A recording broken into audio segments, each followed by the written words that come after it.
राजस्थान का रेगिस्तानी इलाका, जहां की रेत में अनगिनत रहस्यमयी कहानियां दबी हुई थीं। उन कहानियों में सबसे प्रसिद्ध थी गोगाजी महाराज की कथा। गोगाजी को सांपों के देवता के रूप में पूजा जाता था।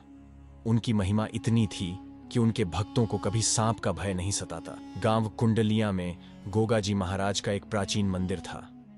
इस मंदिर के बारे में कहा जाता था कि वहां रात के समय नागों का जमघट होता था और वे गोगाजी की मूर्ति की रक्षा करते थे। लोग मानते थे कि गोगाजी स्वयं इन नागों के रूप में प्रकट होते हैं।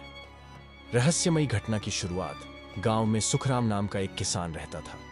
मेहनती और ईमानदार, लेकिन उसकी जिंदगी में एक डर हमेशा बना रहता था, उसकी फसल को बर्बाद करने वाले सांप। सालों से वह इस डर के साए में जी रहा था। गांव के बुजुर्गों ने उसे कई बार गोगाजी के मंदिर में जाकर प्रार्थना करने को कहा, लेकिन वह अंधविश्वास को नहीं मानता था।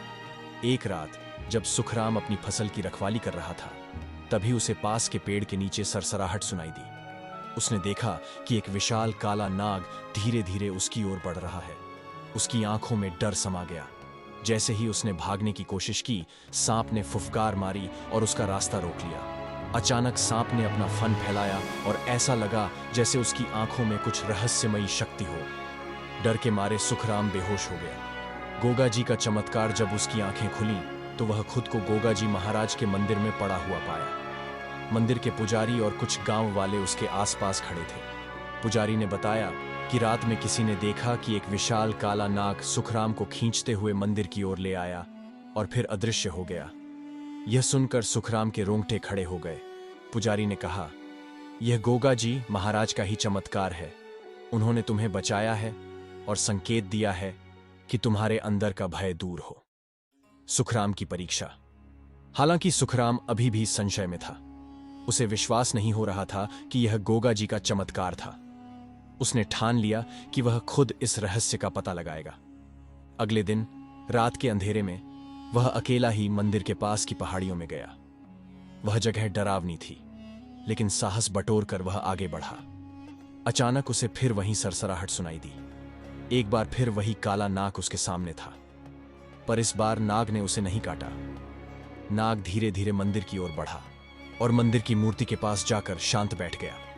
सुखराम ने देखा कि नाग की आंखों में कोई दैवीय चमक थी। उसे समझ आया कि यह नाग कोई साधारण सांप नहीं, बल्कि गोगाजी की ही शक्ति का प्रतीक है। गांव में नई सुबह सुखराम की सोच बदल चुकी थी। उसने अपने डर को त्याग दिया और गोगाजी की भक्ति में लीन हो गया। अब वह फसल की रखवाली करने से नहीं डरता, क्योंकि उसे पता था कि गोगाजी महाराज उसकी रक्षा कर रहे हैं। धीरे धीरे गांव वालों ने भी महसूस किया कि सांप अब गांव में किसी को नुकसान नहीं पहुंचाते। गोगाजी महाराज का मंदिर फिर से भक्तों से भरने लगा। हर वर्ष नागपंचमी पर हजारों लोग वहां आते और सांपों को दूध पिलाते। गोगाजी की महिमा दूर दूर तक फैल गई। कहा जाता है कि उस दिन के बाद से गांव कुंडलिया में कभी किसी को सांप ने नहीं काटा। कहानी का संदेश, यह कहानी हमें सिखाती है कि भय से बड़ा कोई शत्रु नहीं। विश्वास, साहस और भक्ति से हम हर भय पर विजय पा सकते हैं।